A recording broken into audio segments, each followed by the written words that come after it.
traffic update muna tayo mga karangkada. Ang nakita nyo sa inyong mga screens ay ang traffic situation ngayon dyan sa may EDSA Corner Monte de Piedad.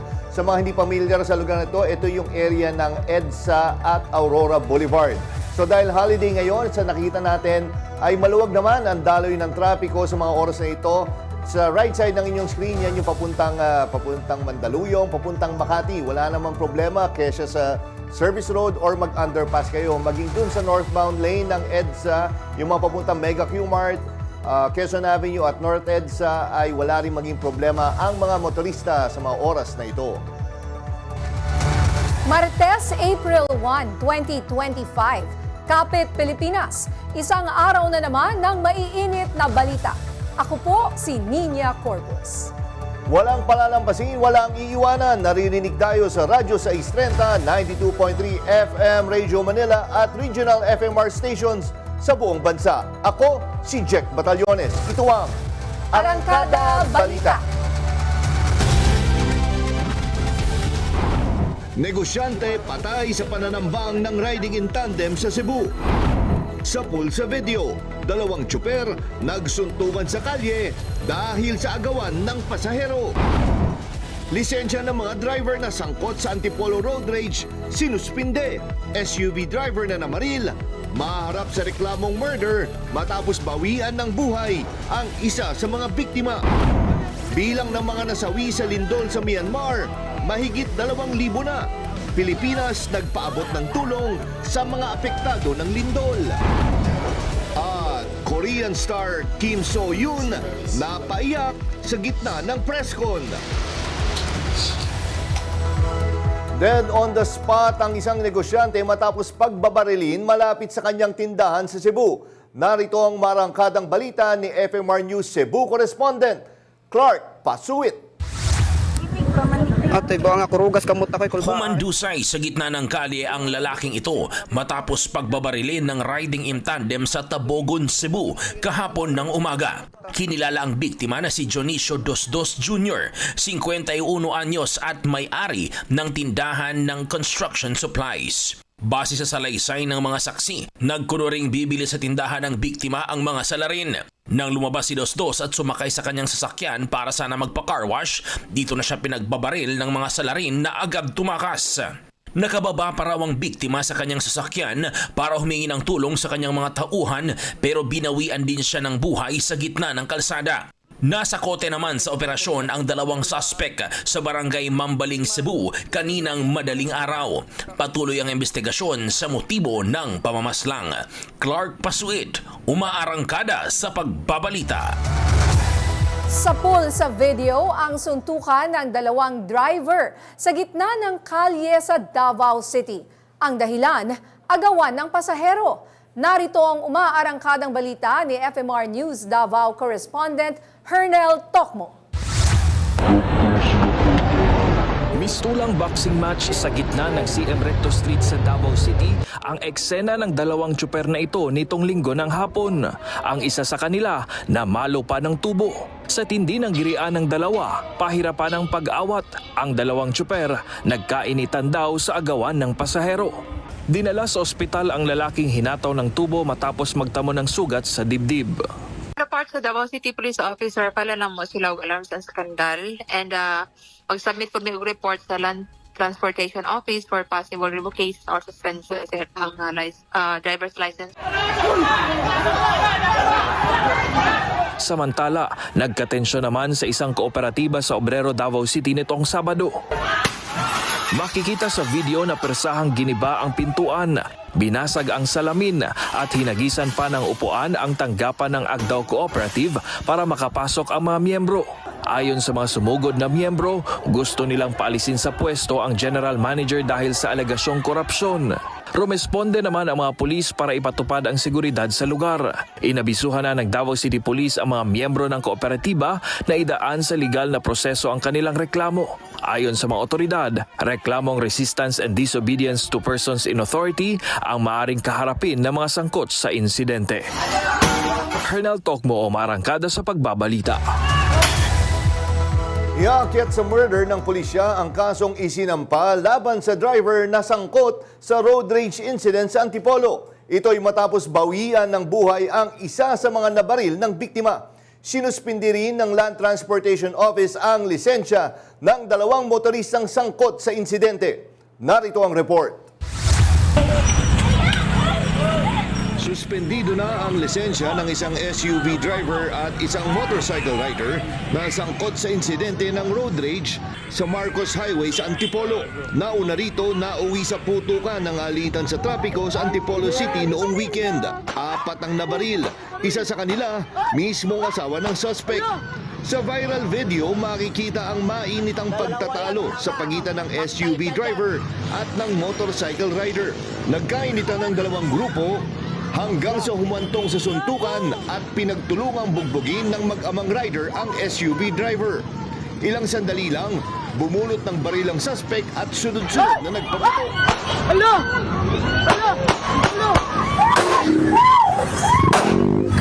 Matapos ang pamamaril, isinakay pa niya ang kanyang sugatang asawa sa sasakyan at mabilis na umalis para pumunta sa ospital. Pero hindi siya nakalayo. Dahil sa isang checkpoint sa Masinag, naabutan siya ng mga pulis at agad na aresto. Na-recover sa kanya ang isang 9mm na baril na nakarehistro sa kanyang pangalan. Ngunit wala siyang maipakitang kaukulang dokumento. Kahapon, binawian na ng buhay ang nabaril na 52 anyos na motorcycle rider. Sugatan naman ang kanyang anak at isang bystander na nagtangkang mamagitan. Ayon kay PNP Chief General Romel Marbil, malaking bagay ang mabilis na pagresponde ng mga pulis para agad na mahuli ang suspect at maiwasan ang mas malalang insidente. Binigyan ng medalya ng kagalingan ang 8 pulis na tumulong sa pag-aresto bilang pagkilala sa kanilang dedikasyon sa tungkulin. Patuloy ang investigasyon ng PNP sa insidente at posibleng maharap sa mas mabigat na parusa ang suspect. Ayon sa isang survey ng Center for Student Initiatives o CSI, 84.4% ng mga estudyante sa buong bansa ang nagnanais na matanggal sa pwesto si Vice President Sara Duterte. Isinagawa ang survey mula February 28 hanggang March 16 sa 2,000 estudyante. 40% ng mga respondent ang mula sa NCR, 35% mula sa Balance Luzon, 5% mula sa Visayas at 10% mula sa Mindanao. Bukod dito, 73% ng mga respondent ang naniniwalang dapat nang magsimula ang impeachment trial sa Senado bago ang nalalapit na halalan. Pero ayon kay Senate President Cheese Escudero, hindi ito maaaring isagawa ngayon dahil hindi pa naipapasa sa plenaryo ang impeachment complaint. Target naman ng Senado na simulan ang paglilitis sa July 30.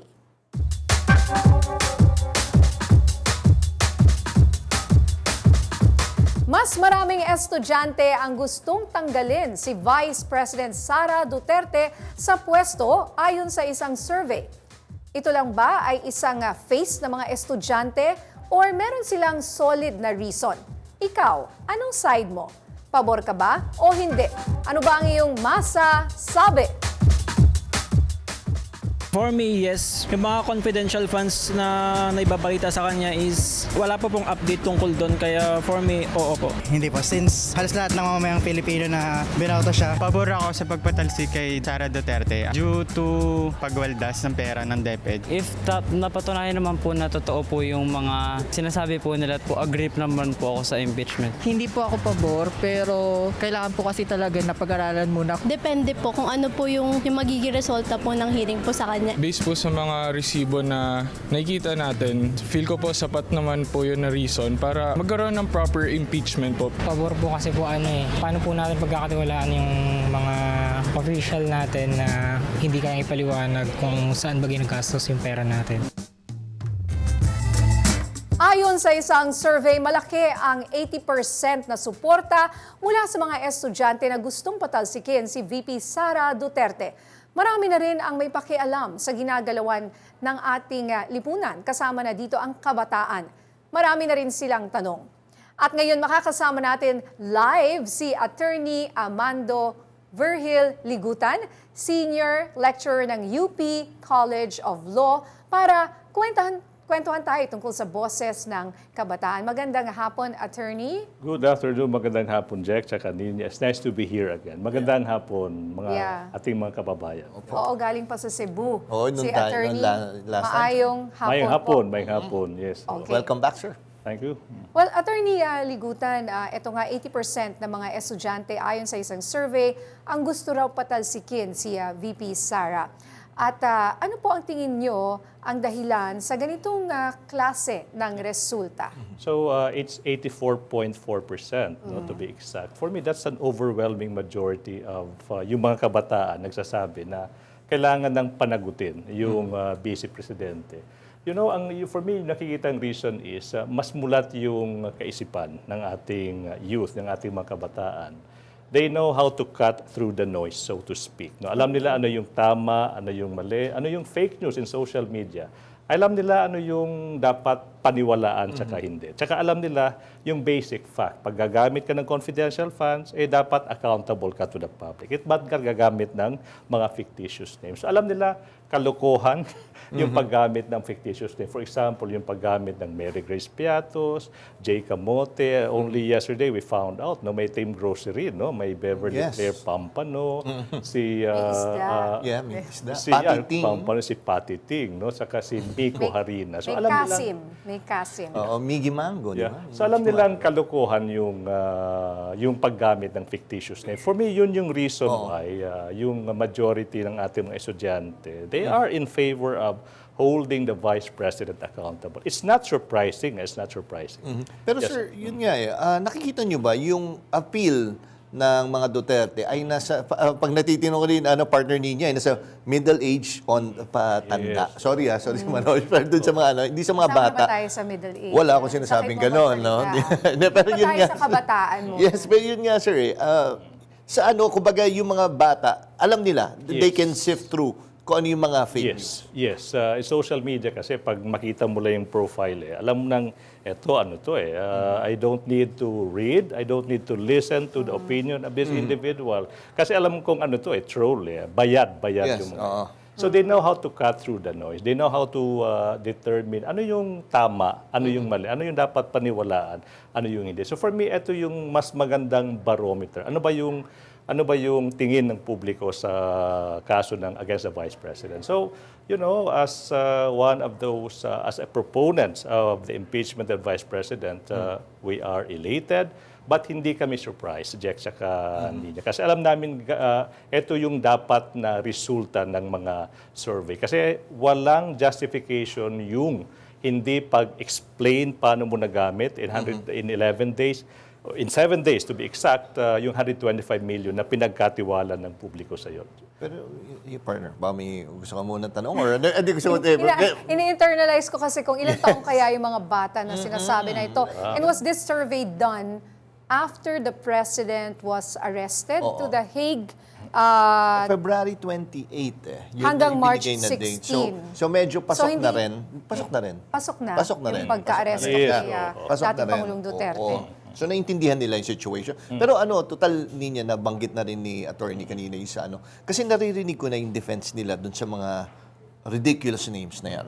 Ang sinasabi, confidential niya. So mag-iimbento kami ng pangalan. Tama ba yung ganong klaseng defense? So I think, thank you for that question, Jack. Number one, mali. Mali yung idea na pag confidential fund, allowed yung paggamit ng fictitious names. Okay, ganito yan. According to law, and according to actual practice ng mga ibang officers na nag-handle din ng confidential intelligence fund, required yung isang ahensya na may listahan ng fictitious names na to come up with a corresponding list of yung mga real names.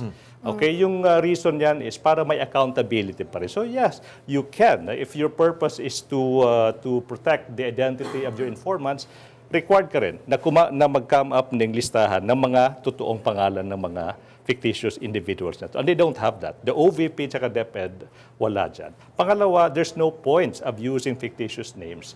Kasi according to law, yung listahan ng mga fictitious names, supposedly, isi-sealed yan sa isang envelope, isasubmit sa COA, saka iilang accredited COA officers lang yung pwedeng sumilip sa listahan yan. So what's the point of using fictitious names? Protected naman, silyado na nga, tsaka ilalagay pa sa vault yan.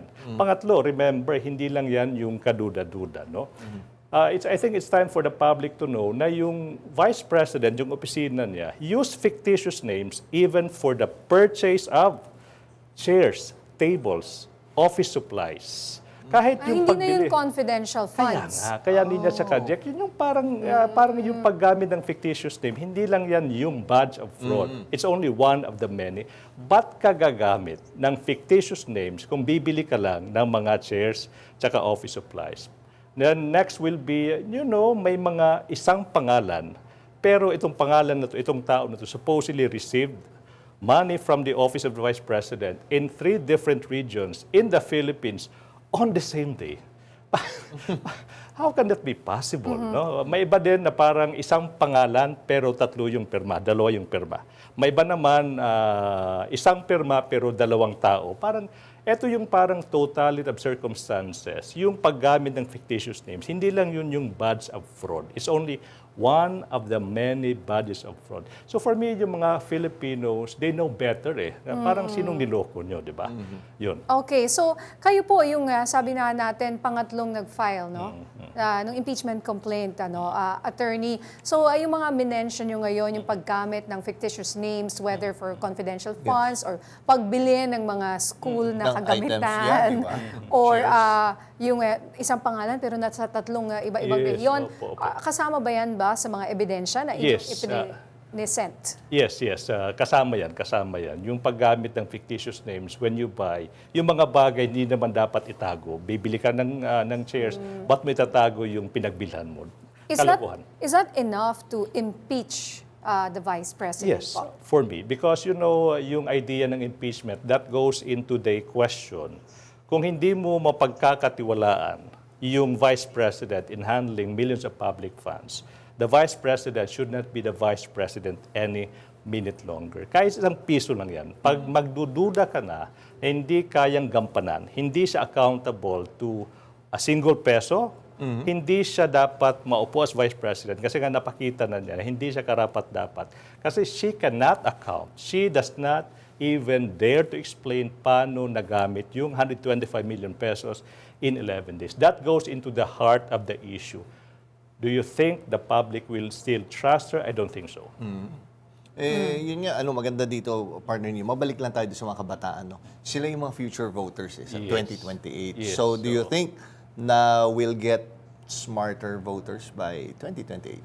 That's an aspiration I have been praying for all night, every night. Na the voters will finally get to vote the leaders that we deserve as a nation, Jack, Nina. And bilang last na rin, in case mag-resign si Vice President Sara Duterte, anong magiging scenario po natin? Can the impeachment case continue? Yes. That's a good point. It should continue. Kasi nga yung prayer ng 4th impeachment complaint, yun yung pending before the Senate. 2 prayers Yung isa is to remove. Pangalawa is to perpetually disqualify her. So the moment she resigns, yung pangalawang prayer, hindi pa yan masasatisfy. So my understanding is impeachment is not only for the removal, but also to perpetually disqualify an officer that already hindi na napagkakatiwalaan ng publiko. So dapat tuluyan niya. Can it be one over the other? Let's say hindi siya na-impeach or kailangan tas perpetually disqualified or vice versa or kailangan pareho? That's a good point. Hindi ka pwedeng ma-remove without disqualification. You cannot be disqualified without being removed. Parang 2-in-1 yan. Hindi niya sa ka-check. Okay. Magandang yung mga Dami points natin natutunan ulit. Kailangan ma-remind tayo kasi nakakalimutan. Pero alam ko itong mga discussions na to. Tanong ng marami sa ating mga kababayan and na-explain po ninyo ng napakabuti. Yes, at maganda nga, makita natin mulat yung mga kabataan. Yes. Well, hopefully mag-reflect yan. Kahit ngayon, as early as 2025 na elections, then papunta sa 2028. Kung ganun sila. Di pa natin alam mangyari kasi sir, she could be acquitted. We're not Yes, saying yes. she'll be, di ba, Yes. guilty right away. Yes. I mean, Yeah. this case can Oh. even acquit her, di ba? Yes. So that's possible, but I don't think that's probable. Oh, sige. Naku, sir, maraming Alright. salamat sa pagpasyal again. Sir, sorry, salamat at wala kayong pusawa sa talaga Sure. sumasadya kayo sa aming studio. Sir, maraming salamat, sir. Attorney Ligutan, sa mga insights, yun nga, na Yes. paliwanag sa atin kung ano yung mga, yung sa survey, pati na rin doon sa impeachment. Salamat, sir. Thank you so much. Okay.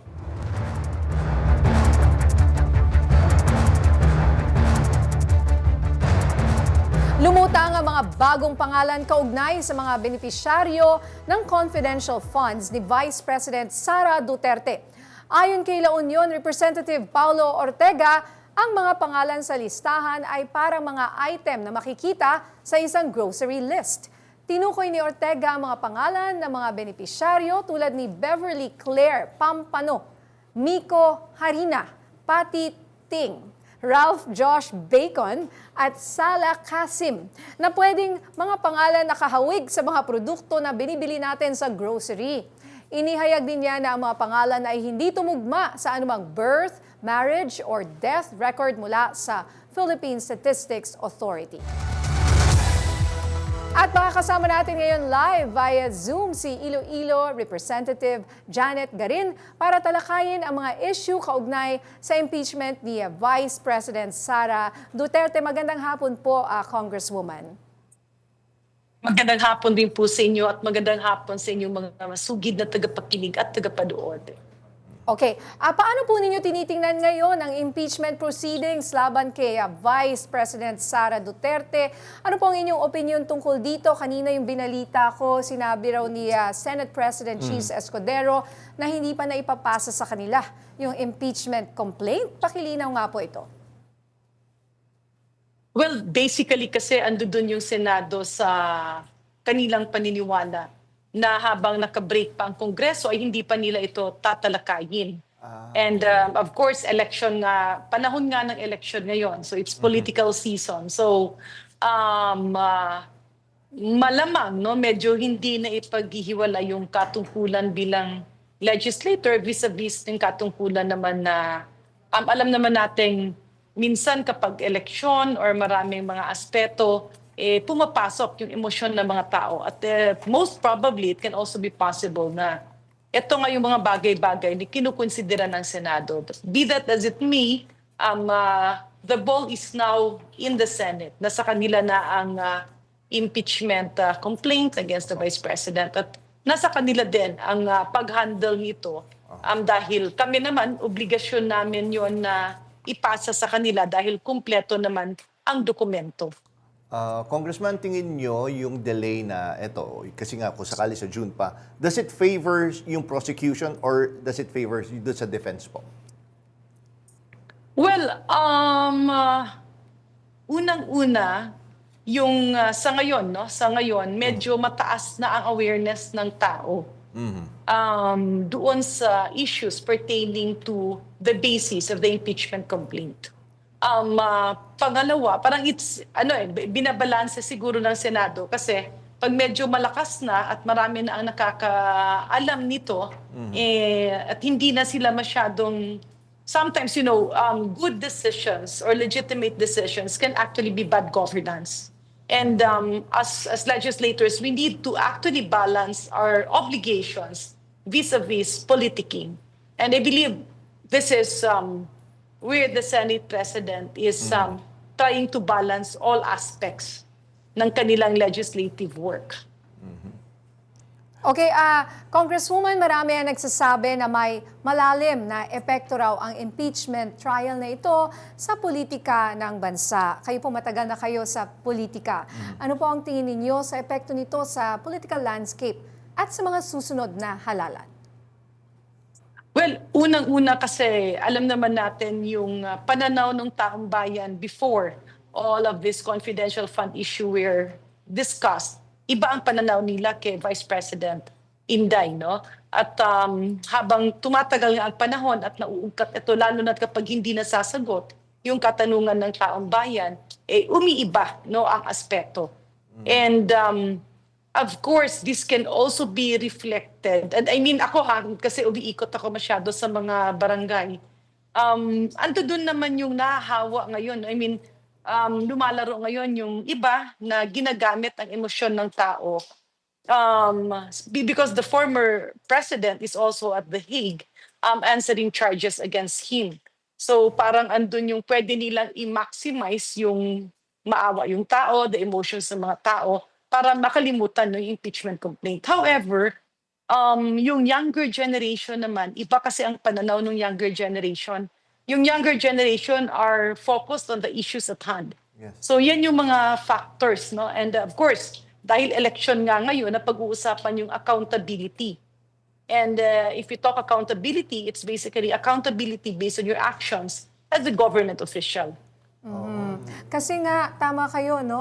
Congresswoman, may iba na nagsasabi, parang double whammy. Nandun na nga, may kaso ang dating presidente sa The Hague, tapos may impeachment case sa VP Sara dito po sa ating bansa. Baka pwede daw isa-isa muna. Oo, parang ginagang up eh. Parang ganun kumbaga, kung pwede raw pagpaliban muna yung impeachment at unahin yung dapat unahin. Sa ICC. Ano po ang tingin niyo po dito? Well, that can be, yan ang pwedeng tahakin, no, ng ating Vice Presidente. However, we all know, kagaya nga nung narinig po natin yung lawyer ni former President Duterte, nung nagsalita siya na iba kasi ang politika, iba naman ang legalidad. And he was of course referring to what we're being discussed in the ICC. Yung napanood ko lang, no, nung in passing yung kanyang interview na sinasabi niya na ikinagagalak ng dating Pangulo ang suporta nung ibang tao sa kanya, lalo na siya nag-80th birthday. However, he was very clear in saying na, and very clear in implying na wag gumawa ng mga hakbang na ikakasama pa sa kaso ng dating Pangulo. So if we look at that point of view, tama rin naman talaga eh. Iba ang politika, iba ang what is legal and what is not legal, no? If we look at the situation dito kasi sa atin, if we look at the former administration, masyado na mayagpag yung fake news. And at that time, you can make or unmake a person because of fake news, yung prejudge na lahat, Yes. or eto na, yung namumold yung isip ng taong bayan. Unfortunately, as the years are passing, umiiba eh, kasi mas nakikita na, at yan ang challenge, no? That is something that we need to watch in the Philippines. Yung bang emosyon ng tao ay sapat para matanggal na ang accountability ng isang opisyal, or will the accountability of a person prevail over the emotions that are built over time because of social media influence? Congressman, no, sorry siguro, medyo late na partner niyo ko itatanong ko to. Kasi I'm sure na nababasa niyo yung mga names na lumalabas na nakakatanggap ng confidential funds and fictitious names and very ridiculous names. Ang sinasabi nga, kailangan daw talaga itago eh. So nag-imbento sila ng pangalan. Congressman, tatanong ko, itong confidential funds ba to? Ano ba talaga yung under sa batas? Para saan ito talaga ba? At bakit kailangan nakatago yung mga pangalan nila? Katanggap-tanggap ba yung ganong klaseng defense? For civilian agencies, kagaya ng Office of the President, Office of the Vice President, Department of Education, even DICT, kasi dati meron din silang confidential funds, Yes. dealing with intel activities related to drugs, pandemics, terrorism. Yun po ang tinutuunan, no? Yun po ang purpose ng confidential funds. At talaga namang confidential yung karamihan ng activities nito, especially kapag nag-gather pa lang ng information at tinutumbok nila yung mga bagay-bagay para proteksyonan ang sambayan ng Pilipino. However, yung halos lahat na lang ay fictitious name, yun ang medyo mabigat idepensa. Kasi kunyari niyan, yung disbursing officer, hindi talaga pwedeng fictitious name yan. Yung mga tumanggap, no, na accountable, hindi yan pwedeng fictitious name. Pero yung, let's say, merong isang tao dyan na informant, siya yung pumasok dun sa operation, siya yung parang insider, at kumukuha siya ng mga mahalagang impormasyon para sugpuin ang droga, yun dapat confidential or nakatago yung kanyang pangalan, pagkatao at activities. But I believe the greater burden also that the Office of the Vice President has to prove is mailabas yung output. Kasi sa pagkakaintindi ko, kapag mga ganito, meron kang purchase of information at yung ginastos mo, meron siyang kaukulang accomplishment. So yun po ang aantabayan natin kasi baka naman talagang marami ang accomplishment na nagawa nito. Yun ang makikita natin. No? I'm not sure if it's there or if it's not there. Pero yun ang makaka-justify ng lahat-lahat. Pero again, napakahirap po kasi na lahat fictitious. Kasi mawawala naman doon yung how do we safeguard government funds. Alright. Maraming salamat, Representative Janet Garin, sa inyong oras at pagbabahagi ng inyong mga pananaw tungkol po sa isyong ito. Salamat, ma'am. Thank you. Tataas ang pasahe sa LRT1 simula bukas, April 2. Sinabi ng Light Rail Manila Corporation na mula 15 pesos magiging 20 pesos na ang minimum fare sa LRT1. Mula 45 pesos magiging 55 pesos naman ang maximum fare para sa single journey. Ayon sa palasyo, tali ang kamay nila sa LRT1 fare hike dahil nakalagay ito sa kontrata at matagal na dapat nagtaas ng pasahe pero hinaharang ito para sa kapakanan ng mga commuter.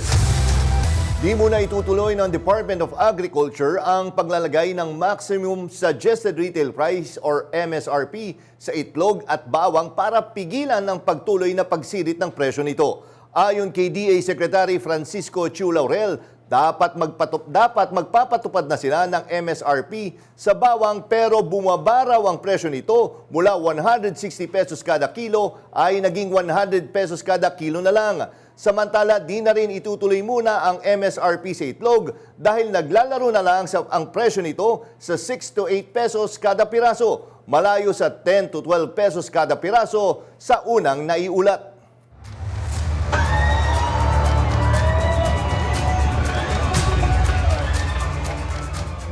Umabot na sa mahigit 2,000 ang namatay sa magnitude 7.7 na lindol sa Myanmar noong Biyernes. Halos 4,000 ang nasugatan at 270 ang nawawala.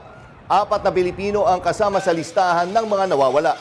Inaprubahan na ng pamahalaan ang pagpapalabas ng 5.7 million pesos na pondo para sa mga Pilipinong apektado ng lindol. Nagpadala na rin ng unang batch ng contingent ang Pilipinas na magbibigay ng disaster response at humanitarian aid sa Myanmar.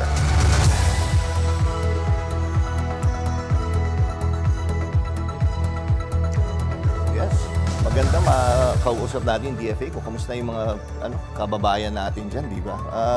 Hopefully, makausap nga yun from parts of DFA. Kasi nga, di ba, nagpadala tayong contingent mula DOH, meron na rin. Alam ko, nagpadala sila ng pharmacist and mga ganun na Hopefully, malaman natin kung ano yung maitutulong ng Pilipinas dyan sa apektado sa lindol sa Myanmar. Jack, partner, meron ding nawawala pang mga Pilipino. Yes, oo. Maganda makamusta. Kung makakapunta ba yung kamag-anak nila from here, kung gusto nila mapuntahan. And of course, nandun din yung sa Qatar na maganda makausap natin talaga. Yung mga nakakulong na Pilipino na nag-rally. Yes, oo, di ba? Anong tulong din mabibigay ng DFA? Nakakulong pa rin yung iba. Yung pinakawalan yung mga teenager. Yes, oo. Kaya nga... Pwedeng up to 3 years daw, imprisonment, ha? Yes, yun Pero mo nag-rally ka lang, tapos 3 years kukulong. Ang sinasabi nagtatrabaho ka para sa pamilya mo. Pero di ba sabi nga picnic nga dapat ang sasabihin. Picnic lang daw. Pero baka napasigaw sila during picnic. Bawal kasi ang mag-protesta raw doon. Okay, sa ibang balita muna, nasira ang isang tulay sa Davao Occidental dahil sa malakas na ulan kahapon bunsod ng easterlies. Sa video na ibinahagi ni Mia Jane Bongan, makikita ang malakas na ragasan ng ilog sa Sitio Katigbao sa Barangay Talagunton sa bayan ng Don Marcelino Lunes ng hapon. Tinangay ng baha ang tulay at ilang bahagi ng semento sa kalsada. Stranded ang mga motorista at mga residente dahil sa nangyari. Sa pagsusuri ng Municipal Disaster Risk Reduction and Management Office, totally damaged ang box culvert at ang tulay. Patuloy naman kinukumpuni ang tulay at ginagawan ng paraan na madaanan na ito. Ipinahayag ng isang ICC accredited lawyer na mahina ang mga argumento ng abogado ni dating Pangulong Rodrigo Duterte sa kanyang kasong hinaharap dyan sa International Criminal Court.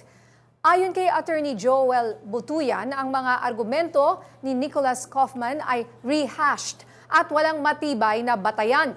Pinabulaanan ni Butuyan ang pahayag ni Kaufman na si Duterte ay kinidnap.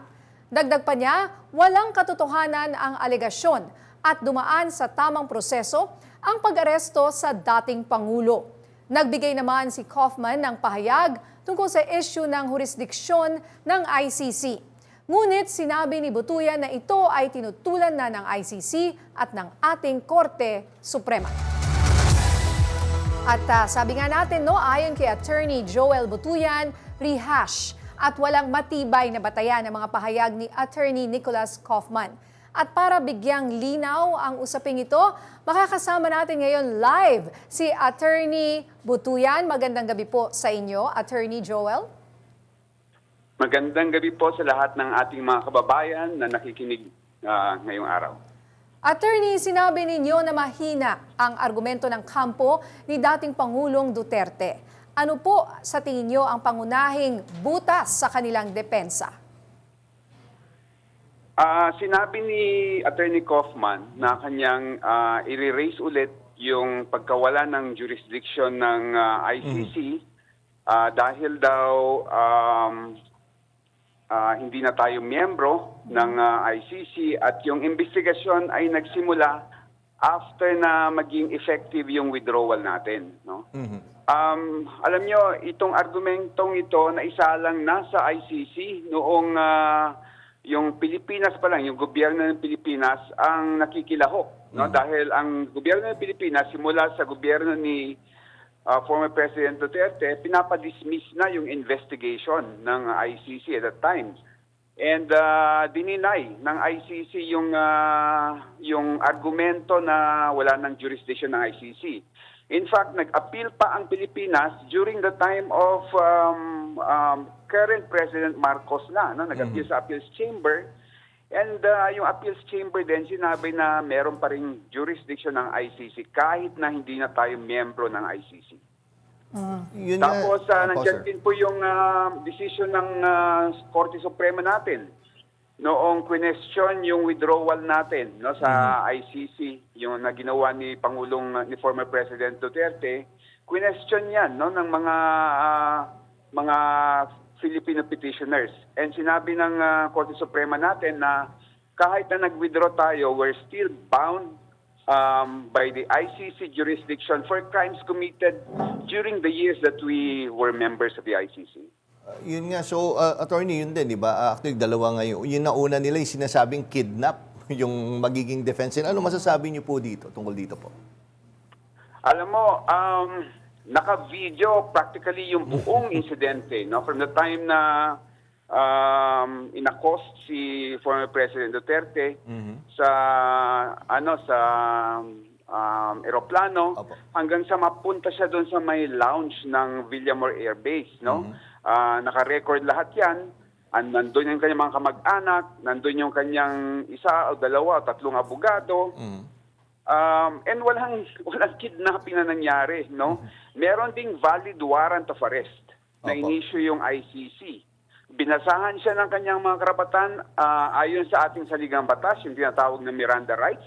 At meron siyang abogado na nag-assist sa kanya. Paano mo sasabihin kidnapping yun? In fact, nakasakay pa nga siya ng private plane. At meron pa siyang mga nurse at doktor yata nakasama doon. No? So, walang kidnapping pong nangyari and masyadong mahina. No? Grasping at straws yung ganyang klaseng argumento. Bukod dun sa dalawang nabanggit natin, yung kesyo kinidnap daw or nagawa itong mga krimen before tayo nag-withdraw or after daw tayo nag-withdraw sa ICC, ano pa po ang sinasabi dyan ng depensa ng dating presidente na mahina sa tingin ninyo? Ang kanilang argumento kasi, dapat daw nag-umpisa yung investigasyon ng ICC prosecutor bago naging effective yung withdrawal natin. Pero alam mo, kung papaniwalaan yung ganong klaseng argumento, masyadong liliit yung jurisdiction ng ICC. No, dahil bago makapag-umpisa ng investigasyon ang ICC prosecutor, ang daming kondisyones. Unang-una, kailangan mong pagbigyan yung member country ng opportunity na gumawa ng sarili niyang investigasyon. Only after na makikita na insincere at unable or unwilling na gumawa ng investigasyon yung local country, na po pwedeng mag-start ng investigation yung ICC prosecutor. And even then, kailangan ko mo mag-apply ng authorization from the pre-trial chamber yung ICC prosecutor. No? Kailangan niyang i-justify na kailangan ko na mag-imbestiga kasi yung Pilipinas ayaw niya mag-imbestiga, unable and unwilling. No? And then, magdi-deliberate pa yung pre-trial chamber, tapos mag-decision yan. No? So, ang haba ng proseso. Hindi yan matatapos within yung 1 year na sinasabi na period between yung pag-withdraw natin and from the time na maging effective yung withdrawal natin. Kaya, for me, medyo preposterous, ridiculous yung ganong klaseng argumento. Okay. Sa tingin niyo po ba, Attorney, gaano katagal kaya itong magiging paglilitis sa dating Pangulong Duterte? May nagsasabi kasi baka mas mabilis ito kumpara po dun sa mga dating nilitis dyan sa ICC that lasted like years, 5 years, 10 years. May nagsasabi na baka matapos in a year or 2. Yes. I mean, is that possible? Alam nyo, inihimay namin yung mga kasong mga nakaraan na dininig ng ICC, no? And tumagal ng mga 7 to 8 years yung mga yan kasi mga 7 to 8 na criminal charges yung involved dun sa mga kasong doon, no? Pero dito sa atin, iisang criminal charge lang, crime against humanity of murder, no? So, sinabi ng the only Filipino who became a judge of the ICC, si Judge Raul Pangalangan, na he expects that this is going to be faster compared to the other cases that have been heard by the ICC, no? So parang tinatansya niya between 1 year to 3 years. Okay. Mas mabilis compared dun sa mga iba. Opo. Yes, oo. Okay, Attorney, maraming salamat po sa pagtanggap po sa aming tawag and again sa malinaw po na explanation nyo with regards kung ano ba what to look forward to dun sa ICC case po. Maraming salamat, Attorney Joel Butuyan.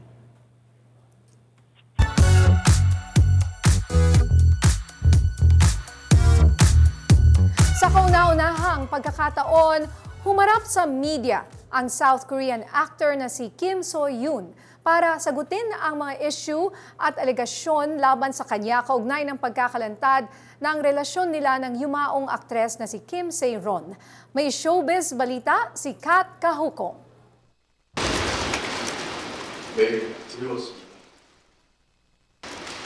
Emosyonal na binasa ni Kim So-yoon ang inihanda niyang statement sa press conference na ginanap kahapon. Sinimula ni So-yoon ang kanyang pahayag sa pamamagitan ng paghingi ng tawad kay Kim Se-ron dahil hindi pa umano natatahimik ang kaluluwa nito bunsod ng mga naglalabasang kontrobersya. Sa gitna ng pag-iyak, sinabi ni So-yoon na hindi magagawang aminin ang isang bagay na hindi naman niya ginawa dahil sa pagbabanta. Muli rin niyang iginiit na hindi niya nakarelasyon ang namayapang aktres na si Kim Se-ron noong minor de edad pa ito. Nasa hustong edad na raw si Se-ron nang maging sila noong 2020. Nang ilabas daw ng aktres ang mga dati nilang larawan, pinili niyang manahimik dahil gusto niyang protektahan ang nooy umiere pang K-drama niya na Queen of Tears. Sinabi rin niyang 1 taon silang naging magkarelasyon ni Se-ron. Tanggap raw ng aktor ang mga kritisismo dahil sa hindi niya pag-amin. Itinanggi rin ni So-yoon na siya ang dahilan ng pagpapakamatay ng aktres. Aniya pamilya. Gaya ng ibang couple na naghihiwalay, hindi na raw sila nag-usap ni Seiron pagkatapos ng breakup. Sa huli, sinabi ni Soyun na tatanggapin niya ang mga batikos dahil sa kanyang mga naging desisyon. Pero hindi raw ito nangangahulugan na totoo ang mga lumalabas. Titiyakin daw niyang papaimbestigahan ang lahat ng mga ebidensyang ilalabas ng pamilya ni Seiron laban sa kanya. Hindi raw siya papadaig sa pressure at patuloy na maninindigan hanggang lumabas ang katotohanan para protektahan ang mga taong naniniwala at nagtitiwala sa kanya. Sa nasabi ring conference, sinabi ng legal counsel ng aktor na nagsampa sila ng 12 billion won o katumbas ng mahigit 400 million pesos na defamation case laban sa pamilya ni Kim Seiron at sa YouTube channel na Hover Lab. Kat Kahukom, umaarangkada sa pagbabalita.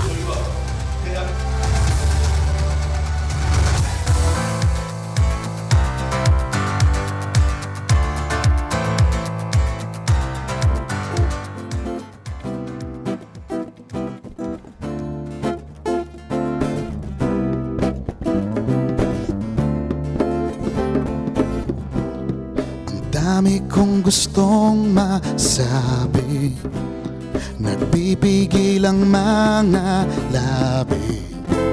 Sadyang natatameme pag nariyan ka.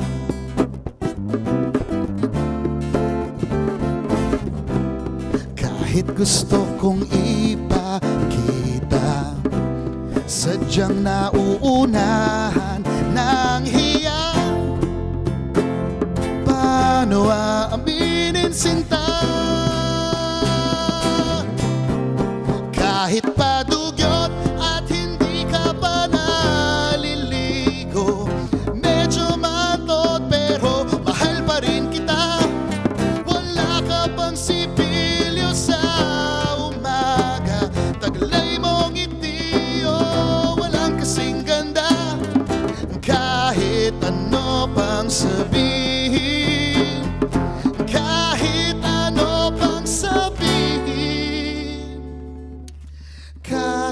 ano pang sabihin.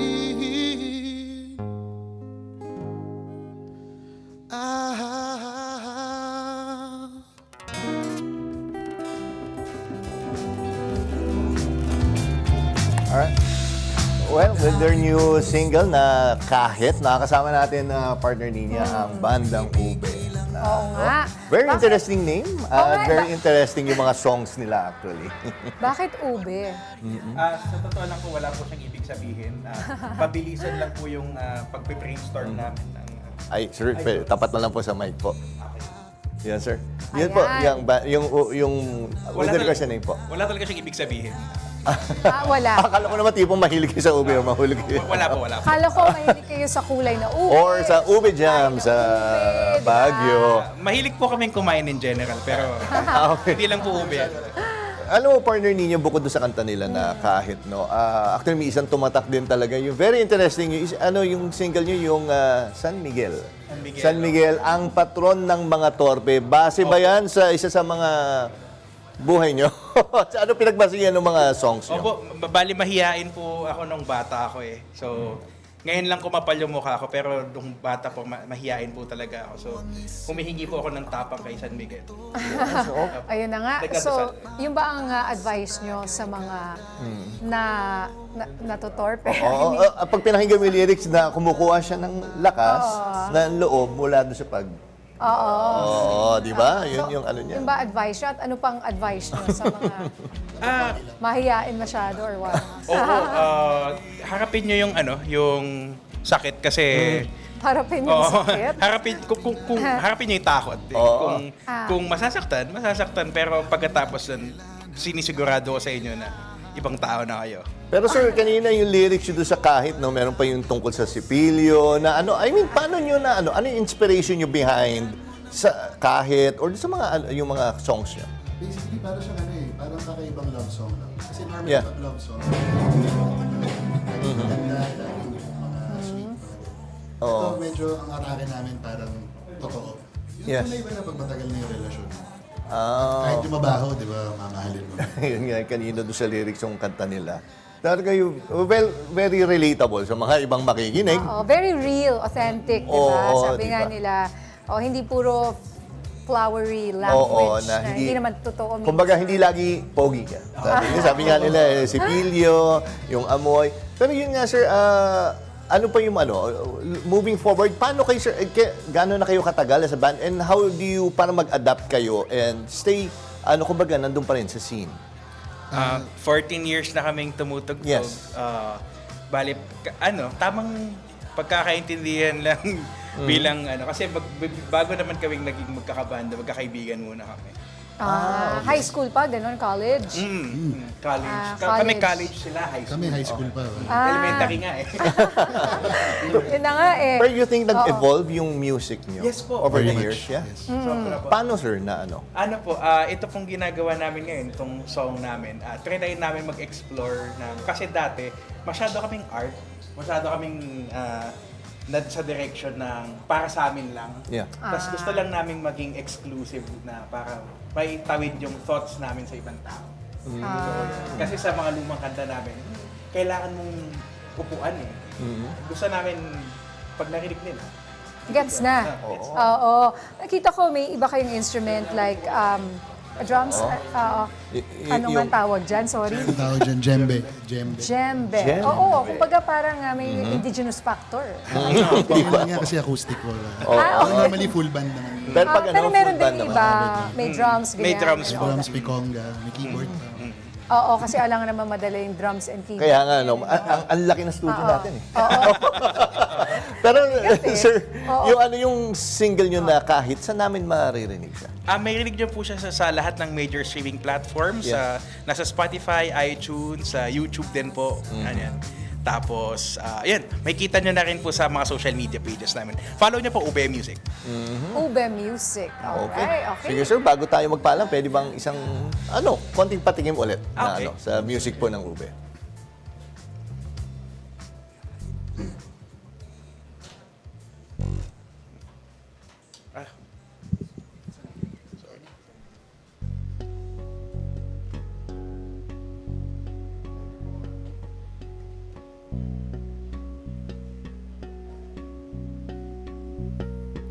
Hilong-hilo,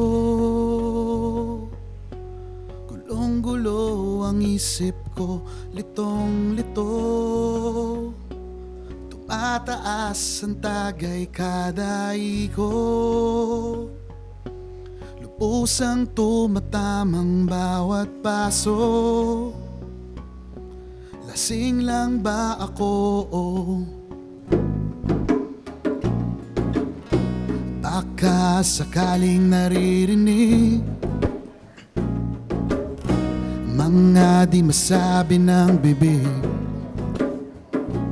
At yan ang mga balitang umarangkada ngayong araw, Bitin. Lamig pa naman ng simoy tuloy ng hangin dito sa loob ng studio. Pero maraming salamat sa Ube. Ako po si Nina Corpus. At ako naman po si Jack Batallones. Para hindi mahuli sa usapan, kapit lang hanggang sa susunod na Arangkada Balita. Hindi ko alam ang sasabihin sa kanya. Ako'y tuluyan ng nahulog.